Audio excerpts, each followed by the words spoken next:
আল্লাহ নবী টুকটুক করে ওই মাহফিলে হাজির হয়ে গেলেন। আল্লাহ নবী ওই মাহফিলে হাজির হয়ে যে হযরত আব্দুল্লাহ ইবনে আব্বাস রাদিয়াল্লাহু তাআলা আনহুকে বললেন, ও বাবা আব্দুল্লাহ ইবনে আব্বাস, আজকে আমি রাসূলুল্লাহ আমার মুহাব্বতে নবী দিবস উদযাপন করেছো, শুনে রেখে দাও, আজকে মাহফিলে যারা হাজির হয়েছে এদের সুপারিশ করা আমি নবী আমার জন্য ওয়াজিব হয়ে গিয়েছে।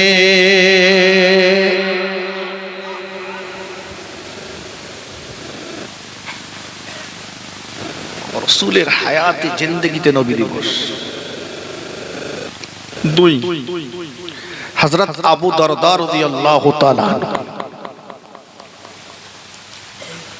ঠিক তার পরিবারস্থ মানুষদেরকে নিয়ে একদিন বিশ্ব নবীর জীবন চরিত আলোচনা করছেন।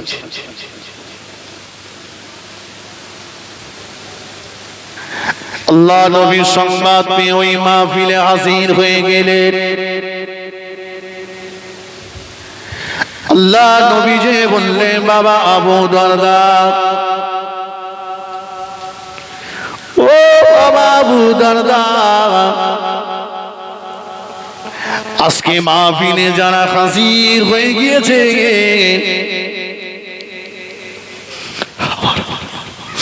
আমার আল্লাহ পাক এদের জন্য আসমান থেকে এদের জন্য আমার আল্লাহ রহমতের দরজা খুলে দিয়েছে।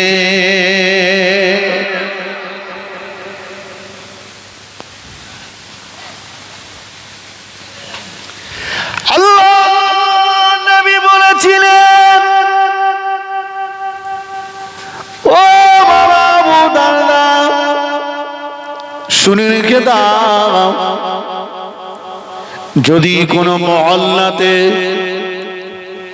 যদি কোনো গ্রামে, যদি কোনো মহল্লাতে আমি রাসূলুল্লাহ আমার মুহাব্বতে আমার ভালোবাসাতে নবী দিবস উদযাপন করা হয়, নবী দিবস পালন করা হয়, ওই মহল্লাতে ওই গ্রামেতে আমার আল্লাহ পাক আসমানের বালাগুলো আসমানে তুলে নেন, জমিনের বালাগুলো আল্লাহ পাক জমিনে দাফন করে দেন। আল্লাহ পাক ওই মহল্লাবাসীর জন্য আসমান থেকে রিজিকের দরজা খুলে দেন। আর একটু জোরে বলুন সুবহানাল্লাহ।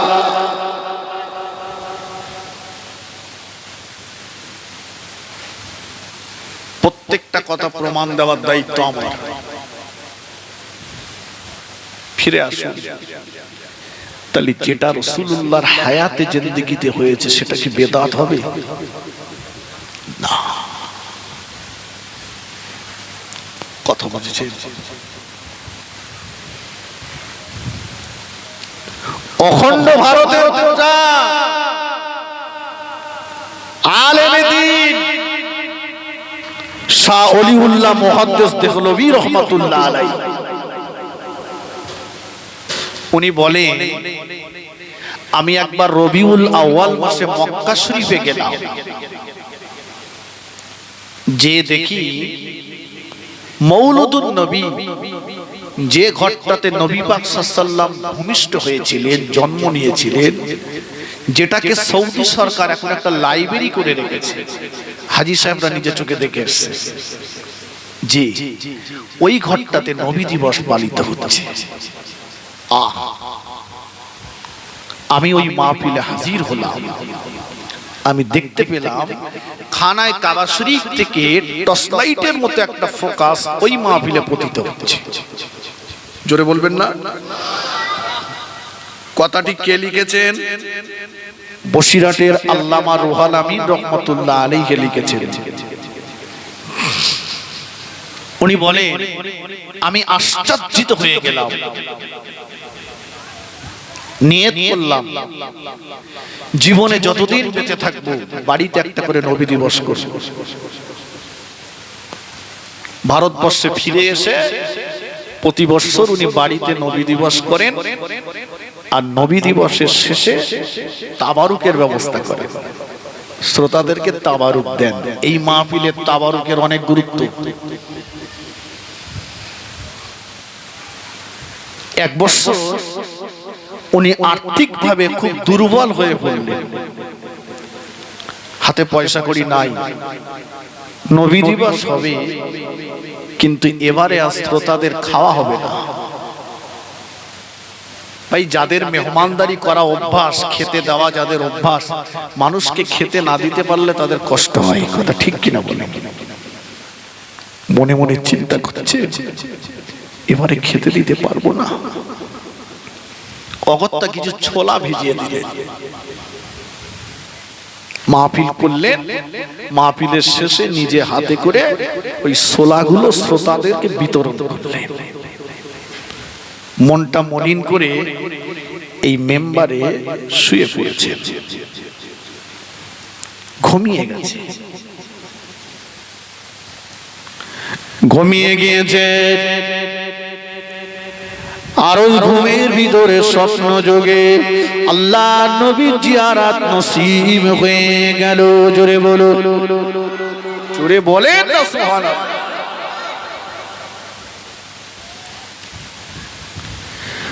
ও সালিউল্লাহ মুহাদ্দিস দেওলবী,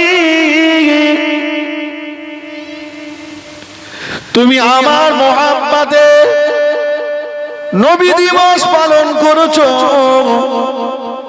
আমার মোহাব্বতে নবী দিবস উদযাপন করেছো, শ্রোতাদের খেতে দিতে পারোনি। মনটা তোমার মলিন, মনটা তোমার খারাপ, তুমি মনটা মলিন করে শুয়ে আছো বাবা। ও সালিউল্লাহ মুহাদ্দিস দেওলবী, মনটা খারাপ করো না বাবা, মনটা মলিন করো না বাবা। আমি আল্লাহ নবী রওজা পাকে শুয়ে থাকতে পারলাম না, আমি তোমার ওই মাহফিলে হাজির হয়ে গিয়েছিলাম রুহানি হালতে, রুহানি হালতে। তোমার ওই মাহফিলে হাজির হয়ে যে তুমি যখন শ্রোতাদের হাতে ছোলা বিতরণ করছিলে, ও বাবা সালিউল্লাহ মুহাদ্দিস দেওলবী, আমি রাসূলুল্লাহ শ্রোতাদের কাতারে দাঁড়িয়ে দাঁড়িয়ে দাঁড়িয়ে দাঁড়িয়ে আমি তোমার হাত থেকে ছোলা নিয়েছিলাম। আরেকটু জোরে বলুন সুবহানাল্লাহ। আল্লাহর নবী দেখাচ্ছেন, বাবা এই দেখো, এই ছোলা বিতরণ করেছিলে না বাবা, তুমি ছোলা দিয়েছিলে। আমি নবী তোমার মোহাব্বতে মদিনার রওজা পাকে শুয়ে থাকতে পারিনি, তোমার মাহফিলে হাজির হয়ে তুমি যখন শ্রোতাদের ছোলা দিচ্ছিলে, আমি নিজে হাতে করে তোমার কাছে ছোলা নিয়েছিলাম। জুড়ে বলুন না সুবহানাল্লাহ।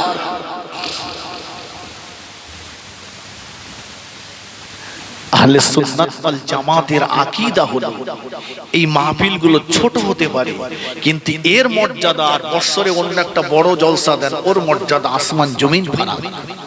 কারণ এই মাহফিলগুলোতে আহলে সুন্নাত ওয়াল জামাতের আকীদা হলো এই মাহফিলগুলোতে আমার রাসূলুল্লাহ রূহানি হালতে হাজির হতে পারে। জোরে বলুন।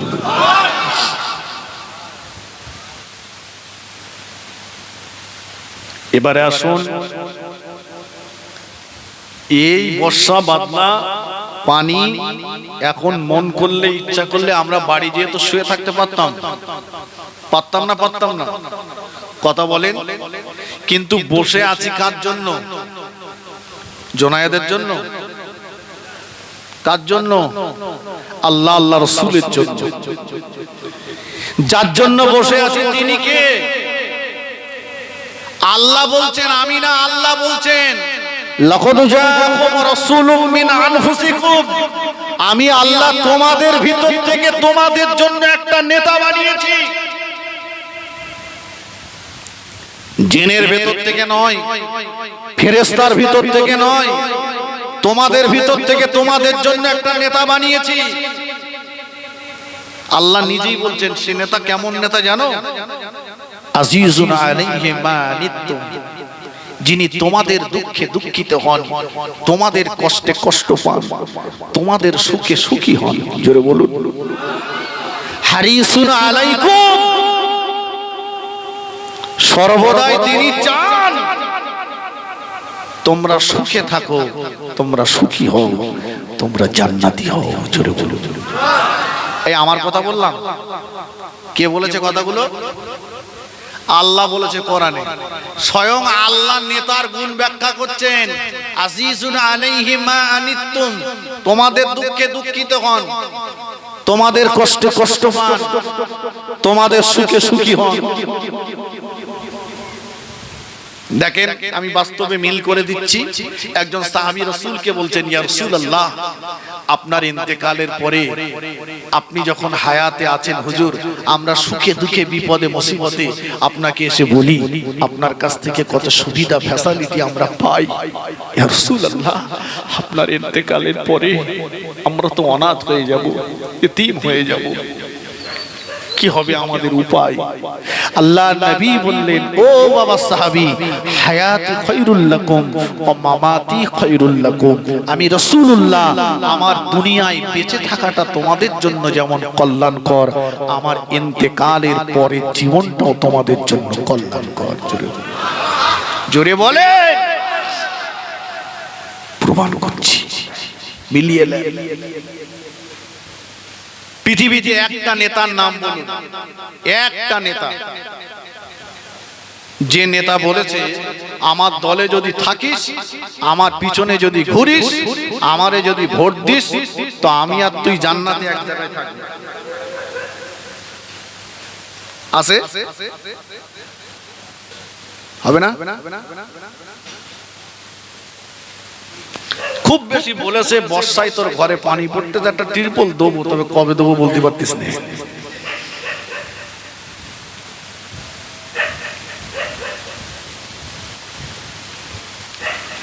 আল্লাহ নবী বললেন, মান আহাব্বা সুন্নতি ফাকাদ আহাব্বানি ওয়া মান আহাব্বানি কানা মাই ফিল জান্নাহ।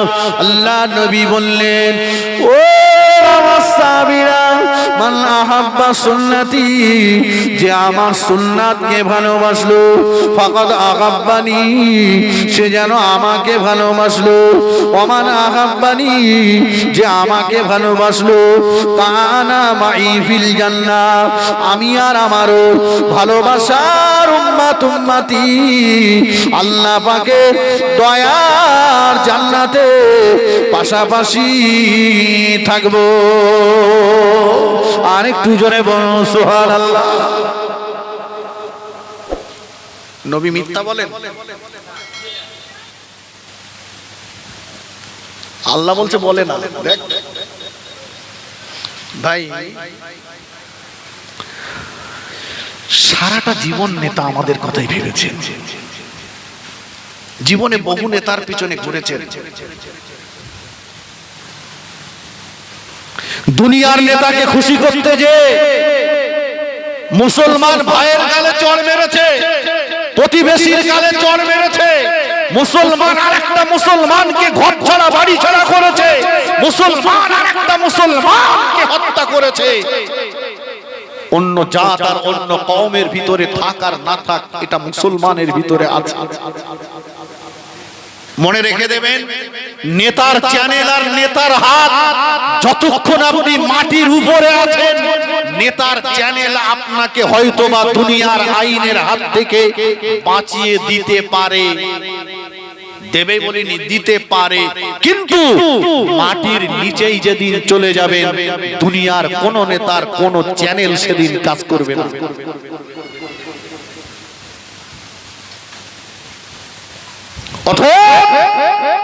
না, আমি আপনাদের হাতে নয় পায়ে ধরে বলে যাব, প্রতিবেশীর সঙ্গে দ্বন্দ্ব করবেন না, ভাই ভাই মারপিট করবেন না, বাপ বেটা মারপিট করবেন না, চাচা ভাই মারপিট করবেন না, কারো গালে অন্যায় ভাবে চড় মারবেন না, গরিবকে ঠকাবেন না, পরের জমি জবরদখল করবেন না। যেদিন আমি মারা যাব মাইকে ঘোষণা দেবে আমার প্রতিবেশী, বাঁশ কাটতে যাবে আমার প্রতিবেশী, কবর খুঁড়তে যাবে আমার প্রতিবেশী, আমার জানাজা পড়বে আমার প্রতিবেশী, আমার কবরে মাটি দেবে আমার প্রতিবেশী, আমার জন্য মাগফিরাতের দোয়া করবে আমার প্রতিবেশী। কথা সত্য না মিথ্যা?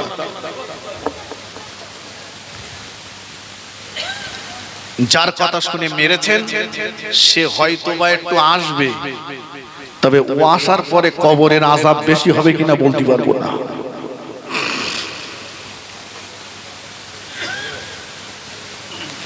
কথা বুঝেছেন না? আপনি অর্থশালী হয়েছেন, গরিবকে কষ্ট দেবেন না, গরিবকে নিচু নজরে দেখবেন না।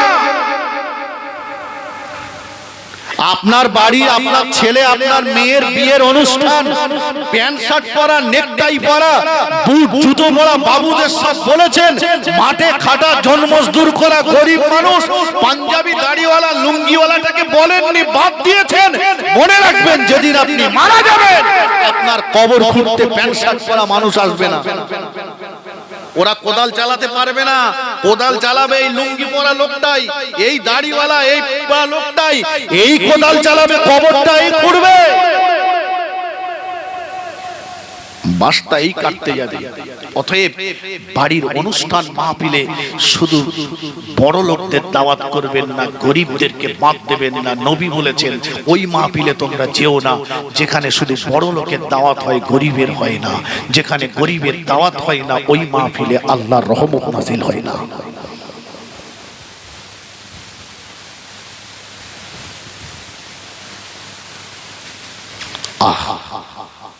আমরা কাউকে পাঠিয়েছি রাইটার্স বিল্ডিং নবান্নে, কাউকে পাঠিয়েছি দিল্লির সংসদ ভবনে। আমি কাউকে ছোট করছি না। আর আমাদের নেতা আজকে যার জন্য আমরা এই কাদামাটিতে বসে আছি, ইনি যাবেন আল্লাহ পাকের আরশে আসিবে। রাইটার্স বিল্ডিং নবান্ন, দিল্লির সংসদ ভবন আর আল্লাহর আরশে আজিমের মর্যাদা কম না বেশি? এই জোরে বলেন।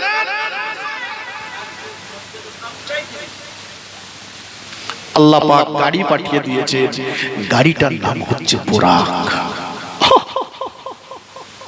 একটা নেতার নাম বলুন তো, যে নেতা ওই 18 লাখ টাকা 21 লাখ টাকার স্করপিও গাড়িতে চাপার সময় কি প্লেনের গেটটাতে ধরার সময় চিন্তা করেছে ফুলবাড়ির অটোওয়ালা, টোটোওয়ালা, রিক্সাওয়ালা, ইঞ্জিন ভ্যানওয়ালা, মাঠে খাটা জন মজদুরওয়ালা যারা আমাকে ভোট দিয়ে জিতিয়েছে, ওরা যতদিন এই গাড়ি না চাপবে আমি এই গাড়িতে উঠবো না।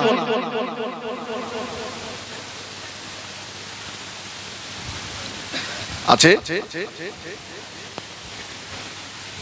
মাশাআল্লাহ, ভাঙড়ের নেতাদের সম্মান আছে, এরা অনেক ভালো। কি বলে যে আমাদের নেতা যাবেন আরশে আসিমে, গাড়ি পাঠিয়ে দিয়েছেন আল্লাহ, গাড়িটার নাম হচ্ছে বোরাক। শুধু বোরাক না, এই বোরাকটা আমার নবীকে পিঠে নেওয়ার জন্য 70,000 বছর সিজদায় পড়েছে।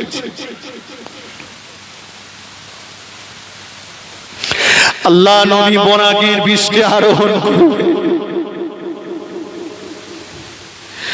হুজুরের চোখ দিয়ে টপ টপ টপ টপ করে পানি গড়িয়ে যাচ্ছে। নবী আমার অঝর নয়নে কাঁদতেছেন। ফেরেশতা জিবরাইল আমিন আলাইহিস সালাম বললেন, ইয়া রাসূলুল্লাহ, ইয়া হাবিবাল্লাহ, হুজুর আজকের দিন তো আপনার জন্য বড় খুশির দিন, হুজুর আজকের দিন তো আপনার জন্য বড় আনন্দের দিন। আপনি আল্লাহ পাকের আরশে আজিমে যাবেন, আল্লাহ পাকের সঙ্গে মেরাজ করতে যাবেন। অনেক নবীরা চেয়েছিল, আল্লাহ পাক কারো গ্রান্টেড করেননি। আল্লাহ আপনার জন্য বোরাক পাঠিয়ে দিয়েছে, আপনি আল্লাহ পাকের সঙ্গে মেরাজ করতে যাবে, কেন আপনি এইভাবে কাঁদতেছেন? আল্লাহ নবী বললেন, ও আল্লাহ পাকের ফেরেশতা জিবরাইল আমিন আলাইহিস সালাম, আমি রাসূলুল্লাহ বোরাকের পৃষ্ঠে আরোহণ করবার পূর্বে আমি রাসূলুল্লাহ আমার উম্মতির কথাটা আমার মনে পড়ে গিয়েছে। ও ফেরেশতা জিবরাইল, আমি রাসূলুল্লাহ আল্লাহ পাকে শাহী দরবারে যাব। আল্লাহ পাক আমার জন্য বাহনের ব্যবস্থা করে দিয়েছে, আল্লাহ পাক আমার জন্য বোরাকের ব্যবস্থা করে দিয়েছে। ও ফেরেশতা জিবরাইল, আমার উম্মতেরা বড় দুর্বল হবে, আমার উম্মতেরা বড় কমজোরি হবে, আমার উম্মতেরা বড় জয়ীব হবে। কাল কিয়ামতের ময়দানে আল্লাহ পাক আমার উম্মতির জন্য এমন বাহনের ব্যবস্থা কি করে দেবে, যতক্ষণ আমাকে না জানাবে আমি রাসূলুল্লাহ আল্লাহ আপনার এই পাঠানো বোরাকের পিঠে আরোহণ করব না।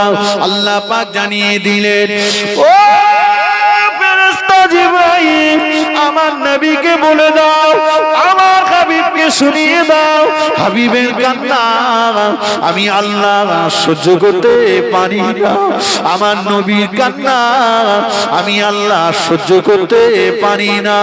আমার নবীকে শুনিয়ে দাও, আমার নবীর মুহাব্বতে উম্মতি যারা হবে আমি আল্লাহ পাক তাদের জন্য এমন বাহনের ব্যবস্থা করে দেব। আর একটু জোরে বলুন সুবহানাল্লাহ।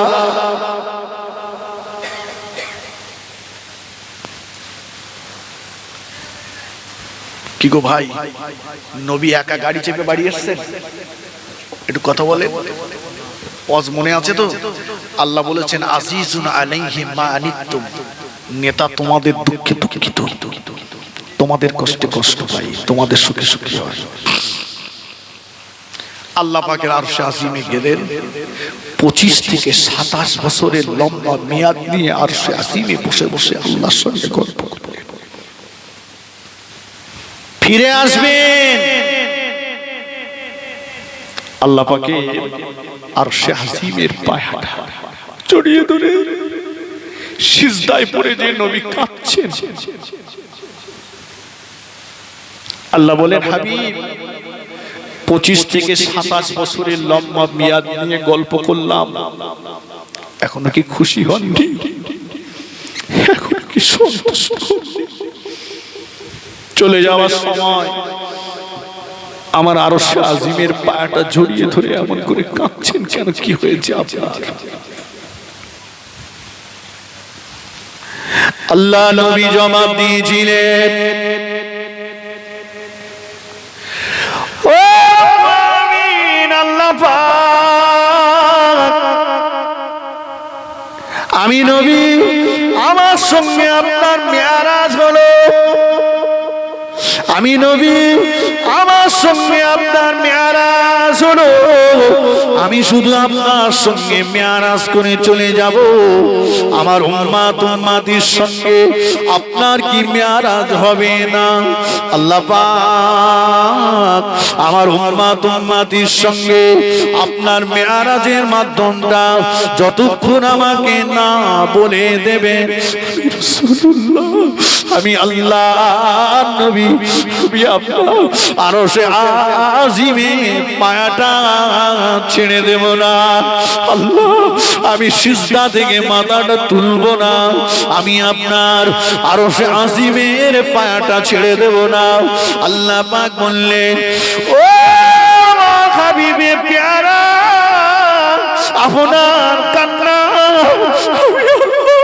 সহ্য করতে পারি না, আপনার চোখে পানি আমি আল্লাহ সহ্য করতে পারি না। ও আমার নবী, সিজদা থেকে মাথা তুলুন, আমার হাবিব সিজদা থেকে মাথা তুলুন। আমি আল্লাহ পাক জানিয়ে দিলাম, আপনার ইজ্জত সম্মানের খাতিরে আপনার উম্মতিরা যখন নামাজে ওদের পার্টিতে দাঁড়িয়ে যাবে, আমি আল্লাহ আমার সঙ্গে ওদের মেরাজ হয়ে যাবে। আরেকটু জোরে বলুন সুবহানাল্লাহ, আরেকটু জোরে বলুন সুবহানাল্লাহ। নারে তাকবীর, নারে তাকবীর।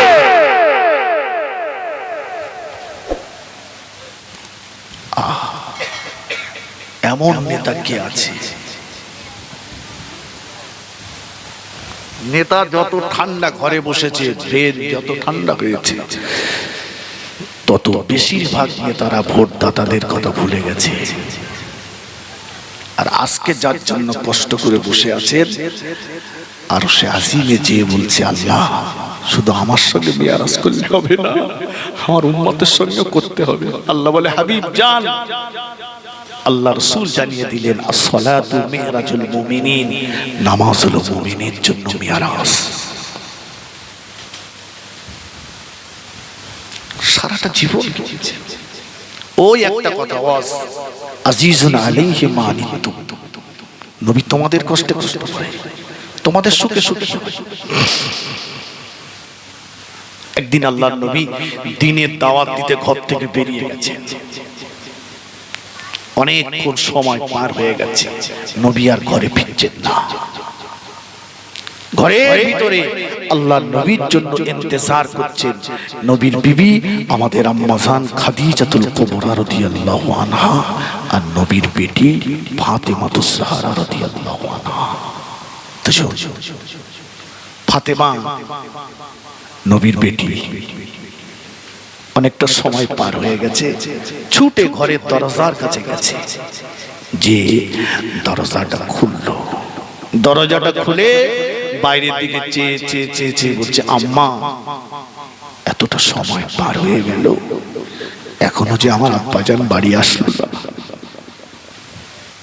মেয়ে তো, মেয়ে একটু বাপকে বেশি ভালোবাসে, এই কথা ঠিক কিনা বলেন না? আবার বেশ কিছুক্ষণ সময় পার হয়ে গেল,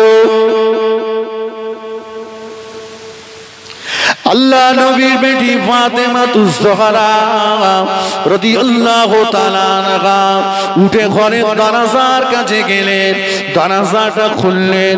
দরজাটা খুলে বাইরের দিকে উকি মেরে মেরে, বাইরের দিকে উকি মেরে মেরে আমাদের আম্মা জান খাদিজাতুল কুবরা রাদিয়াল্লাহু তাআলা আনহাকে বললেন, আম্মা জান এতটা সময় পার হয়ে গেল, এতটা সময় দেরি হয়ে গেল, এখনো যে আমার আব্বা জান বাড়িতে আসলো না।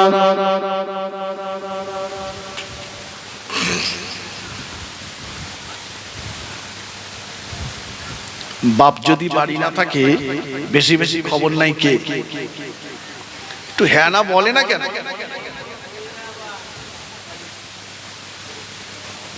আপনার একটা ছেলে একটা মেয়ে, সারাদিন বাড়ি থাকবেন না, সন্ধ্যাবেলা বাড়িতে এসে আপনার স্ত্রীকে জিজ্ঞাসা করবেন, সারাদিন আপনাকে সব থেকে বেশিবার খোঁজ নিয়েছে কে?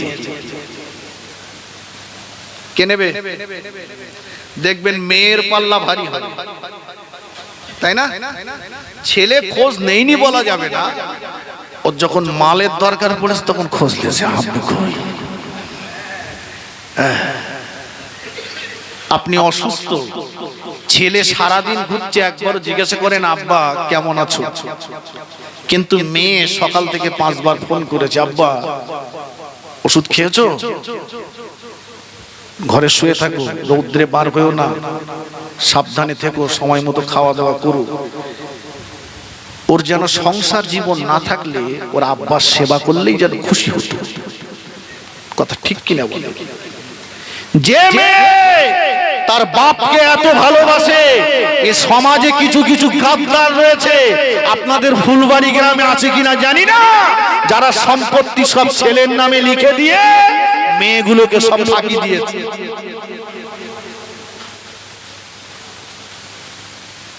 কি বললাম? সম্পত্তি ছেলের নামে লিখে দিয়ে মেয়েগুলোকে সব। আশা করি ফুলবাড়িও আসামি নেই, যদি থাকে ওর কবরে সেকেন্ডে সেকেন্ডে বাস পড়বে। এই কথা বোঝনি? কি বলেছে? ওর কবরে সেকেন্ডে সেকেন্ডে বাস পড়বে। ফুরফুরার থেকে 10টা পীর সাহেব এনে যদি ওর কবরের পাশে দোয়া করানো হয়, ওর কবরে বাস পড়া বন্ধ হবে না। কোথায় যাচ্ছ? বলে চিল্লা মারবো। কোথায় যাচ্ছ? বলে ফুরফুরায় আজমির শরীফে যাচ্ছি। বাবা এই 52 বার হবে। কে বললো? হ্যাঁ কে বললো? মেয়েটা আসে আর কাঁদে আর চলে যায়। এটা কি তোমার নবী রাখলাম? হুকুকুল্লাহর হুকুকুল ইবাদ, একটা আল্লাহর হক আর একটা বান্দার হক।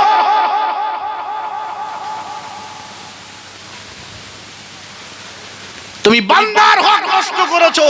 খানায় কাবার গিলাফ ধরে দোয়া চাইলেও তোমার দোয়া কবুল হবে না।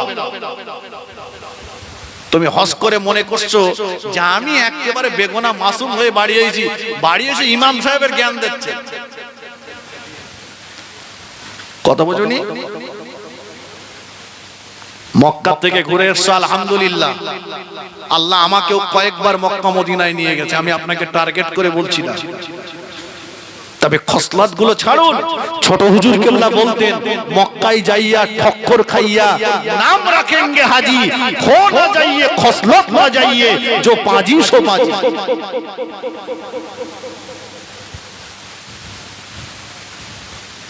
আপনি রসুলের মাজারে যে সালাম দেবেন আর আপনি নবীর মাজারে যে সালামের জবাব পাবেন, কি করে মেয়ের হকটাকে নষ্ট করেছেন।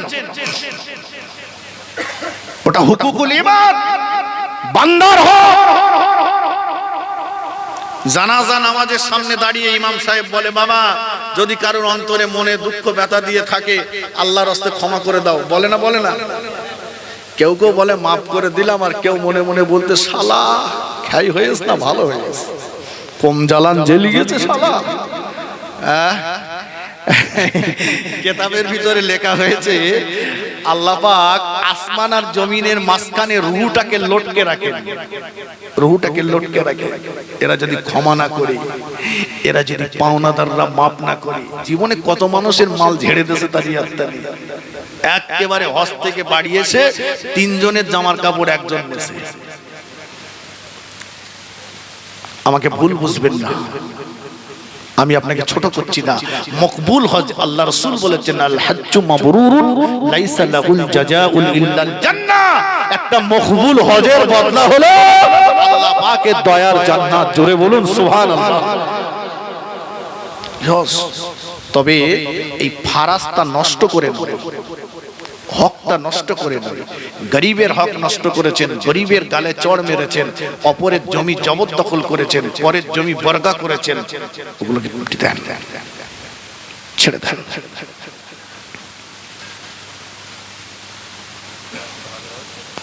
কথা বোঝেননি? কেন কেন বললাম? আল্লাহ রাসূলের ওয়াজ কোথায় রেখেছে আমার মনে আছে।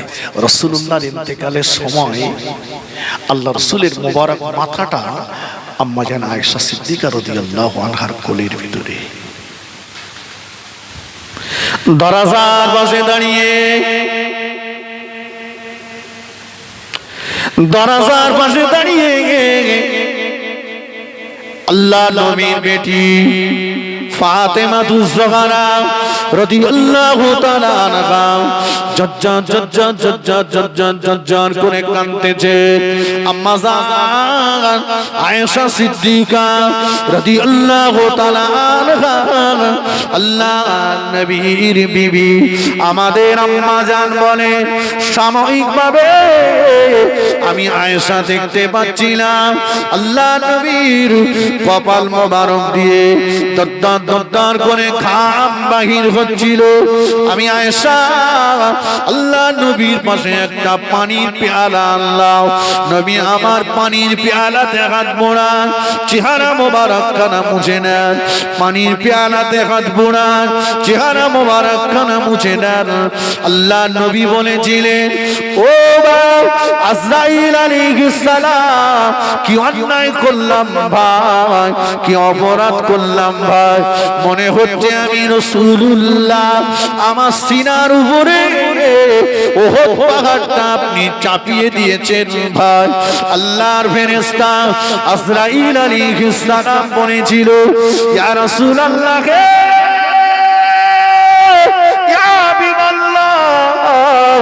হুজুর আমি আজরাইল শাহাদাত আঙুলটাকে আপনার সিনার উপরে রেখেছি। হুজুর আপনার জানটা যত আসানের সঙ্গে কবজ করা হচ্ছে, এত আসানের সঙ্গে ইতিপূর্বে কেন জান কবজ করা হয় না। ওই রকম কঠিন অবস্থাতে আল্লাহ নবীর লক্ষ্য পড়ে গেল। দরজার পাশে দাঁড়িয়ে দাঁড়িয়ে নবীর বেটি ফাতেমা জাহরা রাদিয়াল্লাহু তাআলা আনহা জজ্জার করে কাঁদতেছেন। আল্লাহ নবী ইশারা করে ডাকলেন, ও বেটি ফাতেমা আমার দিকে আগিয়ে এসো মা। ও বেটি ফাতেমা আমার দিকে আগিয়ে এসো মা। নবীর বেটি ফাতেমা আমার নবীর কাছে আগিয়ে আসলে আল্লাহ নবী দুটো হাত বাড়িয়ে দিয়ে ফাতেমার চোখের পানিটা মুছে দিলেন। ফাতেমাকে বললেন, কেঁদো না বেটি, কেঁদো না, কেঁদো না মা। ফাতেমা কেঁদো না, তোমার চোখে পানি দেখে আমি রাসূলুল্লাহ আমার কলিজাটা যেন ফেটে যাচ্ছে মা, আমার বুকটা যেন ফেটে যাচ্ছে মা। কেঁদো না মা ফাতেমা, কেঁদো না। আমি তোমার কান্না দেখে যেতে চাই না মা, আমি তোমার হাসি মুখটা দেখে যেতে চাই। ও বেটি ফাতেমা আমার দিকে চেয়ে একবার হাসো মা। ফাতেমা জাহরা রাদিয়াল্লাহু তাআলা আনহার চোখের পানি বন্ধ হয় না। দয়ার নবী আমার ফাতেমাকে আরো কাছে টেনে নিলেন। ফাতেমার চোখের পানি মুছিয়ে দিয়ে বললেন, বেটি ফাতেমা কেঁদো না মা, কেঁদো না। কেউ চিরকাল বেঁচে থাকবে না মা, তোমার চোখে পানি আমি তোমার আব্বা দেখে যেতে চাই না মা। ও বেটি ফাতেমা আমি তোমার আব্বা জান তোমাকে বলে দিলাম, আমার ইন্তেকালের পরে আমার বংশের ভিতরে সর্বপ্রথম তোমার সঙ্গে আমার দেখা হবে।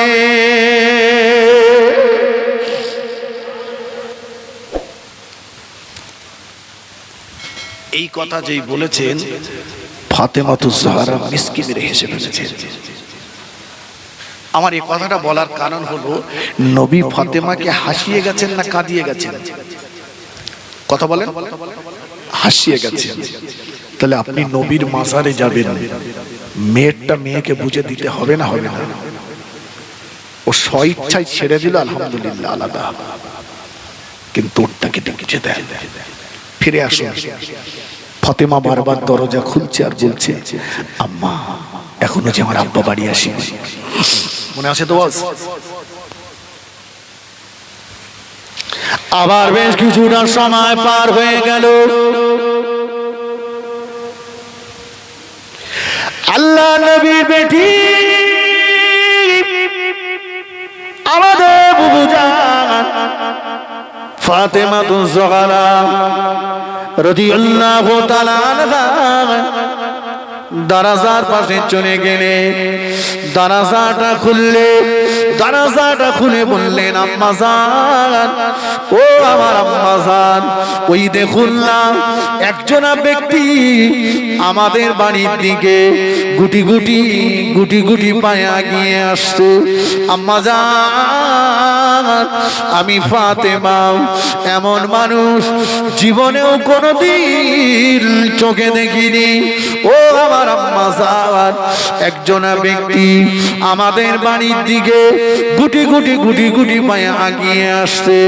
মানুষটাকে দেখে বড় দুর্বল মনে হচ্ছে, মানুষটাকে দেখে বড় জয়ীফ মনে হচ্ছে, বড় কমজোরি মনে হচ্ছে।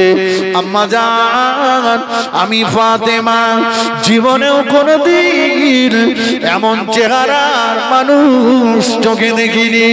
আম্মা জান খাদিজাতুল কুবরা রাদিয়াল্লাহু তাআলা আনহা বললেন, বেটি ফাতেমা কেমন মানুষ আগিয়ে আসছে, যেমন চেহারার মানুষ ইতিপূর্বে তুমি কোনোদিন দেখোনি। ফাতেমা তুজ-জাহরা বললে, আম্মা জান, ও আমাদের বাড়ির দিকে গুটি গুটি পায়ে যিনি আগিয়ে আসছে, ওনার গোটা চেহারাটা লাল, গোটা চেহারাটা লাল। আম্মা জান, এমন লাল রঙের মানুষ আমি ফাতেমা ইতিপূর্বে কোনোদিন চোখে দেখিনি। মানুষের চেহারাটা যেমন লাল হয় এটা আমার জানা ছিল না। আম্মা জান খাদিজাতুল কুবরা রাদিয়াল্লাহু তাআলা আনহা তড়িঘড়ি দরজার কাছে আসলেন। দরজাটা খুলে আমাদের আম্মা জান বাইরের দিকে তাকালেন। বাইরের দিকে চেয়ে আমাদের আম্মা জান ডুগুরে ডুগুরে কেঁদে ফেললেন। ও বেটি ফাতেমা, চিনতে পারলে না মা? ওনাকে চিনতে পারলে না মা? না আম্মা, চিনতে পারলাম না। বেটি ফাতেমা, উনি অন্য কেউ নয়, উনি হলেন তোমার আব্বা জান, দিন দুনিয়ার বাদশাহ হাবিবুল্লাহ জনাবে মুহাম্মদ রাসূলুল্লাহ সাল্লাল্লাহু আলাইহি সাল্লাম। আম্মা জান, আমার আব্বা জানে নূরের চেহারার দিকে তাকালে পূর্ণিমার চাঁদটাও যে হার মেনে যেত। আমার আব্বা জানের চেহারাটা এমন লাল হয়ে গেল কি করে? মা খাদিজাতুল কুবরা বললে, ও বেটি ফাতেমা, তোমার আব্বা জান দিনের দাওয়াত দিতে গিয়েছিল, বেঈমানের দলেরা তোমার আব্বা জানকে এত মার এত মার এত মার মেরেছে। মারের আঘাতে আঘাতে আঘাতে আঘাতে তোমার আব্বা জানের নূরের বদনটা রক্তে লাল হয়ে গিয়েছে। আম্মা জান খাদিজাতুল কুবরা রাদিয়াল্লাহু তাআলা আনহা তড়িঘড়ি এগিয়ে গেলে দয়ার নবীকে ধরাধরি করে পানি নিয়ে আসলে। আম্মা জান শাড়ির আঁচলটা দিয়ে দয়ার নবীর গায়ে খুন মোবারক গুলো মুছে মুছে মুছে মুছে দিচ্ছেন। আম্মা জানের লক্ষ্য পড়ে গেল আল্লাহ নবীর নূরের বদনে কিছু পাথরের টুকরা ঢুকে গেছে। আম্মা জান আঙুল দিয়ে টেনে টেনে টেনে টেনে টেনে টেনে একটা পাথরের টুকরা বার করলে ওই জায়গা দিয়ে ফিনকি দিয়ে রক্ত মোবারক বার হলো। আম্মা জানের মুখে লেগে গেল। আমাদের আম্মা জান চিৎকার মেরে কেঁদে ফেললেন। এ মক্কার বেঈমানের দলেরা, এ আবু জাহল, এ আবু লাহাব, এ উতবা, ওরে সাহেবা, বললা কে আছিস? খাদিজার টাকা নিয়ে ব্যবসা করিসনি? বললা কে আছিস? খাদিজার টাকা নিয়ে বড় লোক হসনি? খাদিজার টাকা নিয়ে ব্যবসা করলি, খাদিজার টাকা নিয়ে বড় লোক হলি, আর খাদিজার গরিব এতিম স্বামীকে ধরে এত মার মারলি। আল্লাহ নবী আমাদের আম্মা জানের মুখে হাত লাগিয়ে দিলেন। খাদিজা বলো না, এমন করে বলো না, খাদিজা এমন করে বলো না। আল্লাহ নবীর বেটি ফাতেমা তুজ-জাহরা রাদিয়াল্লাহু তাআলা আনহা কচি কচি দুটো হাত আল্লাহ পাকের দরবারে তুলে রোনাজারি করছেন। আল্লাহ পাক, ও রব্বুল আলামিন, আল্লাহ পাক, আমার আব্বা জান জীবনেও কোনোদিন কারো গানে তন্নায় বামে চড় মারিনি। আমার আব্বা কোনোদিন গরিবকে কষ্ট দেয়নি। আমার আব্বা কোনোদিন কারো জমি জবরদখল করিনি। আমার আব্বা কোনোদিন কাউকে ছোট মোটা কথা বলিনি। অথচ ওরা আমার আব্বা জানকে এত মার মারলো। আজকে আমি ফাতেমা, আমি আমার আব্বা জানকে দেখে চিনতে পারি না। আল্লাহ নবী ফাতেমার হাতটাকে নামিয়ে দিলে, ও বেটি ফাতেমা, বদদুয়া করো না মা, বদদুয়া করো না, তোমার দোয়া আল্লাহর দরবারে কবুল হয়ে যাবে। বদদুয়া করো না মা, বদদুয়া করো না। কিয়ামতের ময়দানে যেদিন বাপ বেটার হবে না, বেটা বাপের হবে না, মা মেয়ের হবে না, মেয়ে মায়ের হবে না, আমি রাসূলুল্লাহ ওই দিন দয়াময় আল্লাহ পাককে আমার শরীরের মারের আঘাতের দাগগুলো দেখিয়ে আল্লাহ পাককে আমার শরীরের ক্ষত চিহ্নগুলো দেখিয়ে এক একটা ক্ষত চিহ্নের বিনিময়ে আল্লাহ পাকের কাছ থেকে আমার লক্ষ লক্ষ গুনাহগার উম্মতিদের জীবনের গুনাহকে মাফ করিয়ে নেব। আর একটু জোরে বলেন সুবহান, আর একটু জোরে বলেন সুবহানাল্লাহ। আল্লাহুম্মা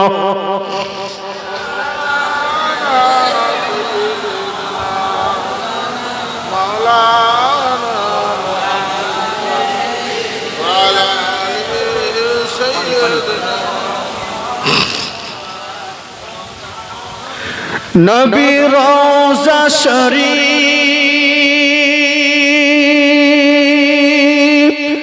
দেখে মন ভরে না, দিদার দাও গো শাহে মদিনা। নবীর রওজা শরীফ